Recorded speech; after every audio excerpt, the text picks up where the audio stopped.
Reading with your kids. Hola, ni hao, konnichiwa, assalamu alaikum, shalom, mahaba, moni muli wanji, namaste, jambo, bienvenidos, happy new year. Hi, my name is Jedley, and this is the Reading with Your Kids podcast. We're coming to you from the beautiful neighborhood of Reedville in the southwest corner of Boston, Massachusetts. We're so delighted that you're starting the year 2022, joining us in our mission to help families grow closer through reading. Please do be sure to subscribe to the show in the iHeartRadio app, on Apple Podcasts, Stitcher Radio, Spotify, Amazon Music, Himalaya, Ghana. I can't remember all the places you can find us, basically wherever you find your podcast. Our guest today is Dr. Ran Anbar. He is here to celebrate changing children's lives through hypnosis. Before we invite Dr. Ran in, we want to invite you to connect with us on social media, facebook.com/readingwithyourkids, at Reading With Your Kids on Instagram, at Jedley Magic on Twitter. We have a fantastic Pinterest page, which is called, oddly enough, Reading With Your Kids. And of course, we would love it if you could visit our website, readingwithyourkids.com. If you click on the Parents Click Here button at the top of the page, you can scroll on down, find out about our fantastic blog, learn what books have made it onto our Reading With Your Kids certified Great Read Wall of Fame. You can also learn how you can take part in one of our live events. And if you are an author, please be sure to check the Authors Click Here button at the top of the page to find out how we can help you tell thousands of people about your fantastic children's book. Oh, you can also sign up for a free newsletter and use the contact button to send us a message. Join us right now from La Jolla in California. Our guest today is here to talk about something a little bit different. He's here to talk about changing kids' lives through hypnosis. Please welcome to the show, Dr. Ron Anbar. Hey, Dr. Ron, how are you? I'm great. Thank you so much for having me. I'm excited to have you on. This is a subject, we've done over 1,200 episodes here on the podcast, and I am very confident to say that this is the first episode we've explored the subject of hypnosis. I'm glad to be a trailblazer for you. Yeah. So, can you first off, tell us your background, please? So, I'm a pediatric pulmonologist, and I was treating. I actually was trained at Mass General Hospital. I know your podcast centers from Boston. And I was practicing pulmonology when a child with very bad allergies was referred to me. He had very bad milk allergies. Twice in his life, he almost died from eating a milk product.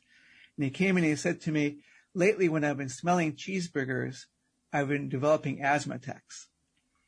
I thought that was rather strange. Mm-hmm. And I said to him, well, can you imagine eating a cheeseburger, which is something he could never do in real life? Within seconds, he was having a lot of trouble breathing. And I thought to myself, oh no, he's going to stop breathing. I said, stop it. And he did. And I started thinking, gosh, just by imagining something, you can think your way into an illness. And the corollary of that is, can you use your imagination to think your way out of an illness? And later I found out that was hypnosis. Ah, wow. So I'm taking it that you went full bore into exploring the field of hypnosis. Correct. So I started reading about it. I had a psychiatry friend who backed me up, who gave me some instruction. But very quickly, I learned hypnosis is not what most people think it is. This is not a stage show. It's not mind control. It's not sleep. Although you can use hypnosis to relax and fall asleep more easily. And it's also not unusual. We all do hypnosis all the time. If you watch a young child play, the pretend play, that's hypnosis. If you ever go to listen to a boring podcast, not this one, and you start daydreaming, that's hypnosis. If you drive down the highway 3 miles and said, how'd I get here? That's hypnosis. So what we do clinically, we teach people to get into that state. And when they're in the hypnotic state, they're more accepting of suggestions, such as imagine what happens when you eat a cheeseburger, or hopefully suggestions to help you heal as opposed to cause problems.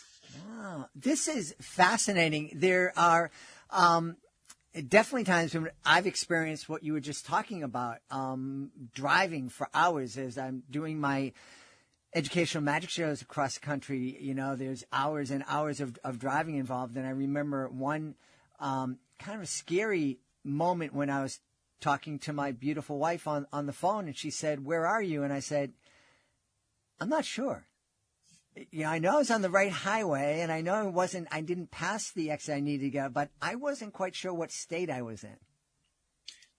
That's hypnosis. Interesting, you said state. Were you in a state of hypnosis, perhaps? Possibly.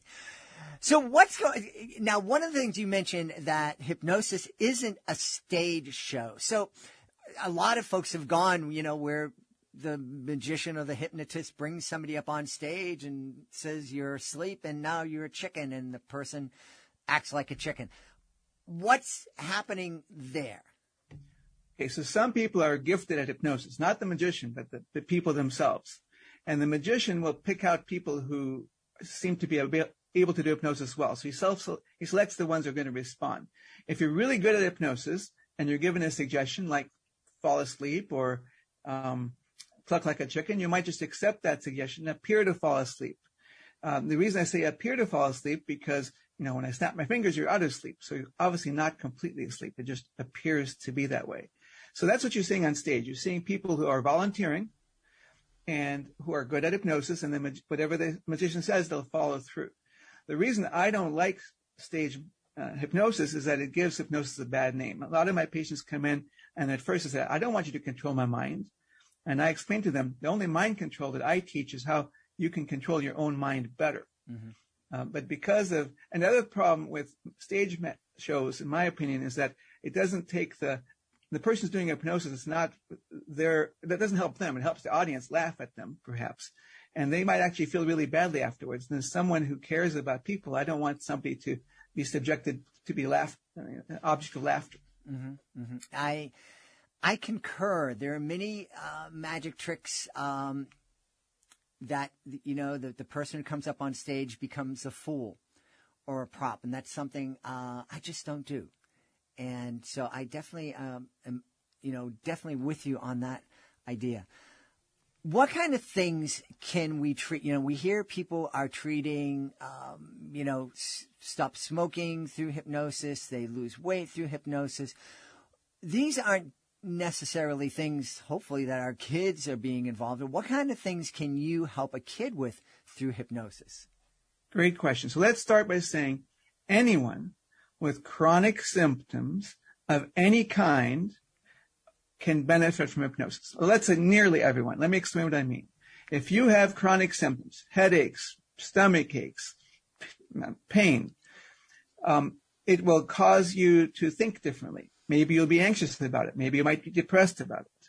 And if that's the case, learning how to manage your emotions with hypnosis can help you tolerate better the discomfort. Or there's a whole set of patients, not that common, but they occur, that the psychological problems cause them to develop symptoms. That's the main driver of the symptoms. When you teach those patients to calm themselves, their symptoms will go away. So, for example, in children with headaches, chest pain, stomach aches get better at hypnosis.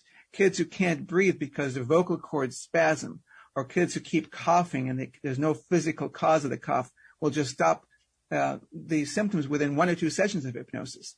Kids with bedwetting, with nail biting, with hair pulling, with anxiety, depression, they can all improve. Key, though, is the child needs to want to improve and willing to use the techniques we teach them. It's not magic, so it's not like we can do hypnosis and suddenly you're better. You learn how to think differently through the state of hypnosis, and then things change. Now, you mentioned that the child who had the bad milk allergy, and you were able to help that child. Was the case that the child didn't really have an allergy, that it was psychological, and you helped relieve that, or what? So he really had a serious milk allergy, but part of his reaction was from anxiety. You can imagine if you've had a milk allergy and you couldn't breathe, that you might get anxious the next time you have a milk allergy. And that anxiety can drive the symptoms. I remember another child, a 12-year-old with very bad asthma. She had had it for 10 years. They put her on oral steroids, steroids given by inhalation are reasonably safe, but orally you want to give a few days, because long term you can develop weight gain, you can develop brittle bones, you could be overweight. And she had all of those problems because she was on them for 10 years. And the reason she was on them was because every time they stopped the steroids, she ended up intensive care unit. 6 times in her life she was in intensive care unit for her asthma. When I met her, I had just learned about hypnosis, and I said, hey, let me teach you this. There's no harm. So I taught her how to calm herself with hypnosis and told her, from now on, when you start having breathing problems, use hypnosis first. If it doesn't clear you up in a few seconds, take your rescue medication. She came back the following week and she said, oh, my hypnosis works better than my rescue medicine for my asthma. I said, great, keep going. I took a year to get her off of the steroid. I did it very carefully. And a year later, she even stopped all of her asthma medicines, and I had to yell at her because she still had some asthma. So she needed some medicines. But this is an example of a girl whose main symptoms were because of her anxiety. And because the doctors didn't teach her to deal with her anxiety, they kept giving her more and more medicine. So she was made a medical cripple. And this is why I think hypnosis needs to be in the hand of every physician, or at least they can offer to send patients to learn, because you don't know at the outset what part of the symptoms are due to psychology and what part is due to the physical problem. With hypnosis, it takes 10 minutes to teach. It's not a long intervention. And 2/3 of my patients who had medical issues improve with just learning how to calm themselves. Quite simple.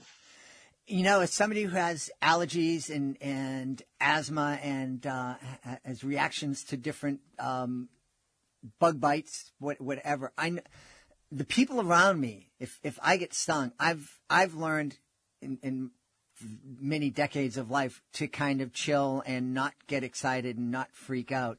But if I'm ever stung, the people around me freak out and they start running for the EpiPens. And I'm like, please, you're not helping. Just relax. It's going to be okay. You know, if I need it, I'll get it, but chill.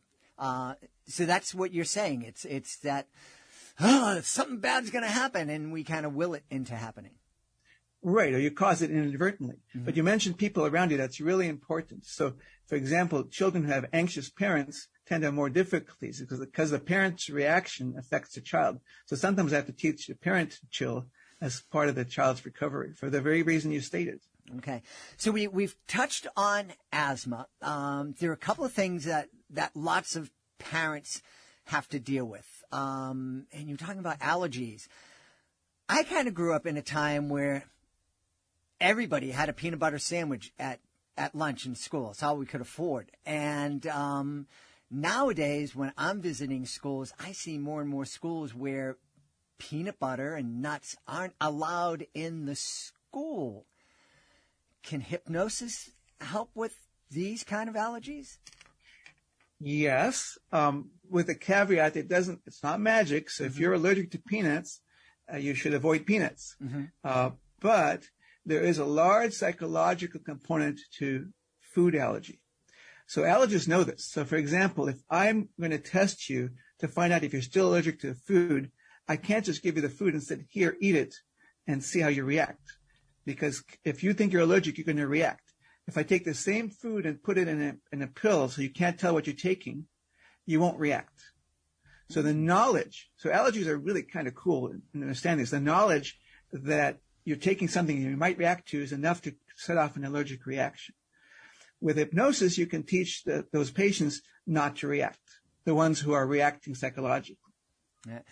And it kind of makes sense because an allergy is a reaction to a substance or something that you're exposed to. Correct. So the reaction is not just physical. The reaction is mental.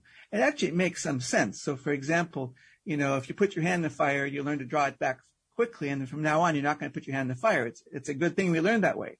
So we learned that same thing with allergies. So let's say you're allergic to a flower. And you've learned every time you see the flower, you start having breathing problems or you break out in hives. So you're going to try to avoid the flower. That would be a cool thing to do. But if you have that problem, and they've had studies of this, and I show you the flower encased in a glass vase, or I show you a plastic version of the flower, you'll also react. But there's nothing there to react to.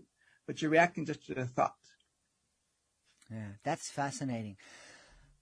Another issue that so many families are dealing with are kids with attention issues, ADHD. Is hypnosis something, an intervention that parents can look at before they go to using the very powerful psychotropic drugs? Indeed. So hypnosis, remember, is changing a mindset. And to achieve that change in mindset, to relax, for example, you need to focus on that. So hypnosis by nature is a focusing activity. And I've taught many motivated children with ADHD how to use their mind power to focus. And some of them have not required medications thereafter. And some of them have been able to be weaned off of ADHD medications. That being said, those children need to be motivated because you got to use it. So many kids, especially younger kids, don't really care about their ADHD. Hypnosis won't do much for them. But if you have a teenager who either dislikes the side effects of their medications or doesn't want to start the medication, it can work very well. I should also mention here, it's not up to the parent. And the parent may think, oh, this is a great idea to teach the child hypnosis. If the child's not into it, nothing's going to happen. It's not like I have any control over them. So you need to have a motivated child. And part of the skill of the therapist is maybe to help through motivational interviewing, get the child to come along with the therapy. Wow. Motivational interviewing, that's an interesting, if I was a 4-year-old, which my beautiful wife accuses me of acting like sometimes, and I was referred to you, what would an initial motivational interview feel like? Well, for a 4-year-old, again, most of them don't even see they have an issue. Right. So we'll set up a reward system. So, for example, I'll find out what that child likes. And 4-year-olds still like stickers or candy. And so I will tell them, when you succeed in improving whatever issue we're dealing with, you'll earn stickers. Or we might just do the practice. Now, so 4-year-old hypnosis is very different from adolescent hypnosis. So in adolescent, I would teach them to think of a calm place as a way to center themselves. And a 4-year-old, I might use a story about their problem to help solve it. So I'll give you an example. This actually 3-year-old example happened recently. It was a young lady who would not poop. And she said to me, she'd sit on a potty and sit there for hours, nothing would happen. And she was very constipated. And she said to me, I don't know how to poop. So I said, okay, I'll teach you. And so we wrote a story together, and the child helped illustrate the story. So they'll pick pictures from the internet, and I'll paste it up in a book and give them a little booklet. And the story we wrote was about, I think Daniel Tiger was her favorite character. And Daniel Tiger had a poop problem. He couldn't poop either. And then what happened was he got some Play-Doh to play with, and while he was trying to poop, and that actually helps when you squeeze Play-Doh, that sort of teaches a child how stool moves in the gut. And also, her favorite book was called Go, Sam, Go. So Daniel Tiger would sit on the potty and say, go, poop, go. And that book was read every day for a couple of weeks, and the problem was solved. And that's hypnosis in a 4-year-old. Wow. Or 3-year-old. That's amazing. Now, one of the things you said before we started recording is that reading with our kids is a type of hypnosis. Can you elaborate on that?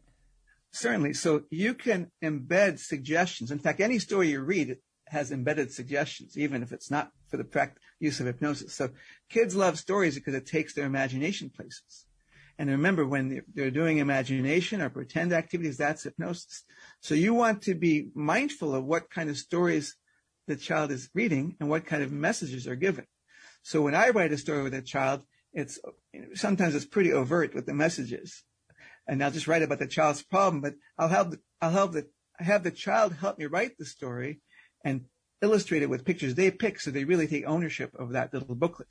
But when my 3-year-old, I had a 3-year-old daughter who needed heart surgery, and she was afraid of the bandages being removed afterwards. And she loved the story of the 3 Little Pigs. So I told her the story of 3 Little Pigs, and when the wolf huffed and puffed, her bandages were removed, and she didn't even notice. That was hypnotic. Wow. I think you bring up a really good point about, when we're reading to our kids, we're helping them kind of get into the state of hypnosis.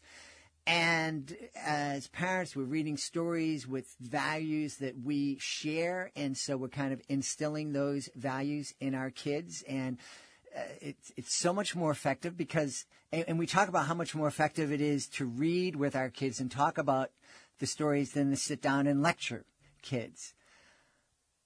What's happening with our older kids as they're spending hours and hours online with their devices? Are they also being hypnotized in some way or getting into a hypnotic state and also hearing or being fed messages that maybe we don't want them to be fed? Yeah, unfortunately, you're correct. I think kids do become hypnotized inadvertently or without knowledge by hyper-focusing on their electronic device. You know, I think in 20 or 30 years, we're going to be saying, oh, exposure to electronic devices is bad, is detrimental. Not only do we already know that kids, the more hours you spend on electronic devices, the more depressed and anxious you are. We already know that. I think it affects child development, especially, by the way, with younger children who should not be on electronic devices because they should be busy socializing with each other and learning how to navigate the world, not some sort of imaginary game. And yes, there are a lot of popular music, for example, a lot of negative messages that enter people's minds. It's not a good thing. Mm-hmm. When I meet with adolescents, I explain to them, this is how it works. Be mindful. You're in charge, I will tell the adolescent. You're in charge of raising yourself now. If you don't want to listen to your parent, you won't. And they'll smile and acknowledge that. So be aware that your mind continues to develop until you're 25 years old. So if you're middle adolescence, it's another decade. You're in charge of what you put into your mind. So be mindful of that and program yourself with things that are going to be helpful to your life and serve as a good foundation for the rest of your life, as opposed to things that are going to get in your way. Mm-hmm. Mm-hmm. Yeah. So important. How receptive are adolescents to that message? Adolescents, I love adolescents. You treat them with respect, which I do. You believe in them, which I do, and you listen to them. They are generally quite receptive and respectful and thoughtful. The problem with a lot of teenagers is that their parent tells them, you have to do this, and that teenager says no, because they don't want to be controlled. They need to become independent. Or the teenager will say something to the parent. Recently, I had a teenager who told his mother, you don't need to put eye drops in my eyes anymore, because he's been doing that for years. And the mother sort of said, well, the reason I did that is to make sure you're healthy. But she didn't acknowledge what the teen told her. She should have said, yes, you're correct. I don't need to. You're old enough, which he was. So parents need to listen to their teens. Of course, teens need to listen to their parents. And then the other part is that if you're mad as a parent, or if the child is mad, that's not the time to have a discussion, because neither party is thinking clearly. The teen shuts down. It's just useless time. If your teen is doing something that you think they could do better, wait until they're calm and then have a respectful discussion. Listen carefully to your teen, and you'll find they're a wealth of knowledge and they want to get better. Mm-hmm. Mm-hmm. Can hypnosis help with kids who have that problem with organizing, or they're always procrastinating, or they just become overwhelmed? Is hypnosis something that can kind of help kids develop better time management? Yes, it can help time management. So in terms of organization, well, first of all, being overwhelmed is a state of mind. So by learning how to calm yourself, you don't get overwhelmed anymore. And you can organize things better with thinking about hypnosis, how you want to do it. One of the things that I teach, that a lot of people don't teach, is how to get in touch with your inner voice, your subconscious. And I have found that the subconscious of most teens is most resourceful, is quite wise and knowledgeable. So I teach teens to tap into themselves, and oftentimes the subconscious will guide them, will give them suggestions of how they can improve on various things like organization. And when they follow it, they generally improve. So really, I'm teaching the child to develop their own inner resources, and that can be life-changing. I'm working with a teen right now I met a month ago.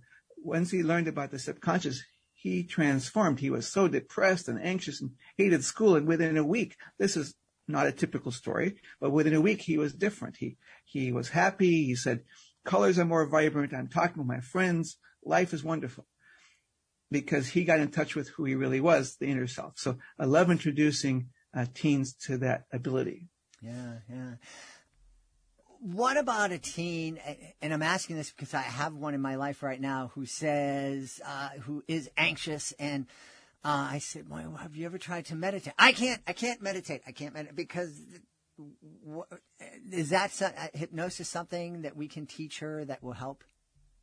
Well, so first you need to get the buy-in from the child. And one of the things I talk about the very first time I meet a child is the power of words and what you tell yourself. So if you tell yourself you can't, that is true. That becomes your reality. If you tell yourself you can, that becomes your reality. I actually do a demonstration which gets the point across. I have the child hold out the arm, and I ask them to resist my pushing the arm down, and I usually can't push the arm down. And then I'll say, now say I'm weak 3 times. And they'll say I'm weak, I'm weak, I'm weak. And then their arm is easy to push down. Your listeners can check this out at home. And then I'll say I'm strong 3 times. And then I can't push the arm down. And so I say, see, what you say makes a difference. And it clicks. And then they will become more mindful of how they say things. So, for example, rather than saying I can't meditate, your daughter might say, I wish I could meditate. If that's true. It's got to be true statements. Mm-hmm. And it's not saying I will meditate, because that's like an affirmative statement that may not be true. She may not believe it, but I wish I could, she might be able to say. I also tell the teens, I remind them of a quote by Henry Ford from 100 years ago. Henry Ford, the automobile manufacturer. He said, whether you think you can or think you can't, you are right. Whether you think you can or think you can't, you are right. So keep that in mind. So if you're saying I can't, that becomes your reality. Mm-hmm, mm-hmm. Yeah. Are there any other areas that we haven't already addressed today that we can help improve our kids' lives through hypnosis?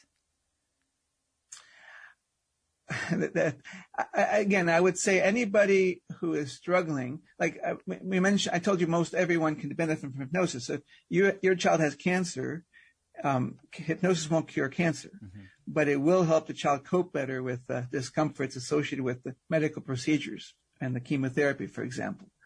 I think that any child, even without medical issues, can benefit from hypnosis. You could improve your athleticism with hypnosis. You can improve your ability to study. All great athletes use hypnosis, and they may not call it that. I remember Wayne Gretzky said, when they asked people, he's the great hockey player, mm-hmm. they said, how do you know, what makes you so good? He says, I imagine where the puck is going to be struck before it gets there, and I skate there. Michael Jordan, the great basketball player, used hypnosis. Babe Ruth, I don't know if you remember that home run, he pointed to the stands and hit a home run. I think that was a form of hypnosis. He sort of he imagined it, and then he did it. So all the great athletes use it. And an athletic child who wants to learn to improve their mind, and by the way, 90% of sports is mental, mm-hmm. might also want to learn how to do this for themselves. Yeah. So when I've talked to athletes when I was coaching, I talk to them about visualizing. So that visualization, that's a form of self-hypnosis. Absolutely. What can make it even more effective is when they visualize not just what they can see, but they can imagine what they can hear and smell and feel and even taste. And the reason you want to engage all of the senses is that, first of all, it makes it seem more real and be more effective. And second of all, everybody has a strong sense that they can imagine. By hitting all 5 senses, you're going to hit the strong sense for that particular individual. Yeah. Yeah, that is definitely something that I encourage kids to do when they're reading a story. And when I'm in a Catholic school, one of the things I talk to the kids about is imagine yourself, that story you hear about Jesus in the boat and calming the sea. You read that, it's just words, but when you vision yourself on that boat and it's going up and down and the water is hitting you and you're cold and you're hearing the wind howling and you are terrified, and then your friend stands up and says, be still. That's when you get yourself in that's a totally different experience. Correct. And then what I would teach is how to anchor that experience. So, for example, I'll say, so when you feel that stillness, make a hand gesture, or maybe make the sign of the cross if you're Christian, and then tell yourself, from now on, whenever I make this sign, it can become this still or this calm. And that can bring the hypnotic feeling throughout the day. You can do that very easily anytime you need to calm yourself. Wow. I should mention all these examples I'm giving you. There's in my book, The Changing Children's Lives with Hypnosis, that gives a lot of examples of how kids use these various techniques to help themselves. Wow. Well, that's, brings us to the point where we need to ask you, where can we go to find out more about your book and more about you? So you can go to my website, dranbar.com, DRAN as in Nancy, B as in boy, AR.com. You can get the book there, or the book is sold online and everywhere books are sold. Yeah. And you are practicing. Are you able to help folks remotely around the country? Great question. So because of licensing issues, I can only practice medicine where I'm licensed. So I'm licensed in California and New York. And I actually do have an active video conferencing practice in New York, even though I'm based in California. But there are therapists who do hypnosis throughout the country. And if somebody is interested in looking into it, they can look up the website of the American Society of Clinical Hypnosis, ASCH.net. And there they can find therapists throughout the country who are qualified to do hypnosis. I should also mention there are many organizations that purport to teach hypnosis, but I would recommend, if you're looking for a therapist for a medical issue, go to a professional organization such as the American Society of Clinical Hypnosis. Yeah. There are a lot of charlatans out there. There are charlatans. There are organizations that will teach anyone to be hypnotists. And it's not regulated. So, a plumber could put up a sign and say, I'm a hypnotist. And if an unsuspecting member of the public might just go to see them. And if you're going to do hypnosis, go to someone it's going to work for. I don't think you can be hurt too much with hypnosis if somebody doesn't know what they're doing, but you might think that hypnosis doesn't work, where it would be with a competent therapist. Yeah. So if you're at one of those shows where the magician, and I'm glad because it's usually magicians who become hypnotists, and they're making people cluck like chickens, and then they offer to, help you lose weight or stop smoking after the show, go see a professional. Exactly. Yeah. We've had a really fascinating time talking to the author of Changing Children's Lives Through Hypnosis, Dr. Ron Anbar. Dr. Ron, thanks so much for being with us. Thank you so much for having me. I really appreciate it. Please be sure to join us for the next episode of the Reading with Your Kids podcast. Our guest will be joining us from New Zealand. Christopher Keane will be here to celebrate the Royal Secret, part of the Super Dungeon middle grade fantasy series. I want to thank the folks who made today's show so wonderful. Of course, I want to thank our guest, Dr. Ran Anbar. Please be sure to check out Changing Children's Lives Through Hypnosis. Also want to thank my team, Alejandro Doherty, Fatima Khan, Rory Grady. I want to thank my beautiful wife for all the support she gives me. Most of all, we want to thank you. Thank you so much for taking the time to join us today. And as always, thank you so very much for taking the time to make the world a better place by reading with your kids. I'll be looking for you in the next edition of the Reading with Your Kids podcast.